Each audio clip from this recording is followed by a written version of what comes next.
তো ঐতিহ্যবাহী হীরাতলা হাট বলার কারণ লেখা আসছিলাম গরু দেখার জন্য আর নেওয়ার জন্য। তো এই গরুটা 1,30,000 টাকা চাইতেছে, 80,000 হয়েছে, দিছে না। তো দেখি ছোটো মুড়ো করে দেয় নাকি তাকে, ছোটো মুড়ো করে কইলেন একটা আচ্ছা কই না ছোট্ট করে করে ভাই হ বেশুন হাটতে দেখছি অনেক কেনাইছি মোটামুটি 2টা বাজে।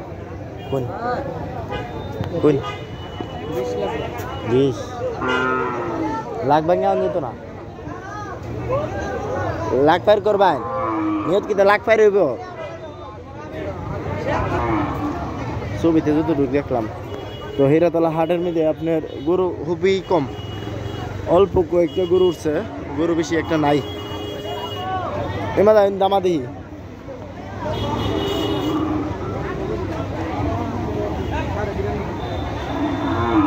এর কিছু দামা আছে বা কিছু সুন্দর সুন্দর গ্যাস।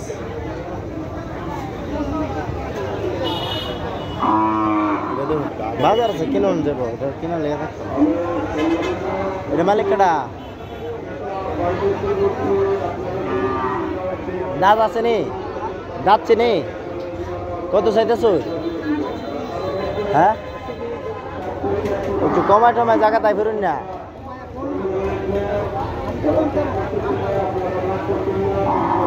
75 দিলাই 75।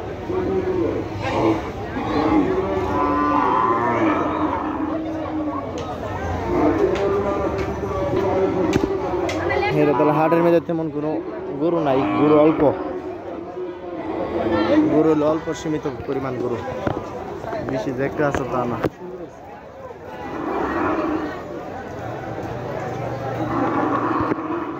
বাইক না সেকেন্ডারি লাইছি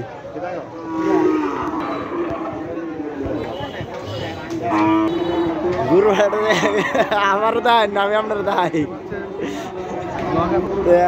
হাটে প্রচুর পরিমাণ গরু কম, গরু যারা বেচুন না এরা বেচতেছে না, চাইতেছে যে আরো 1-2 দিন দিকে দিকে বেচুন, শুধু দাম চাইতেছে প্রচুর।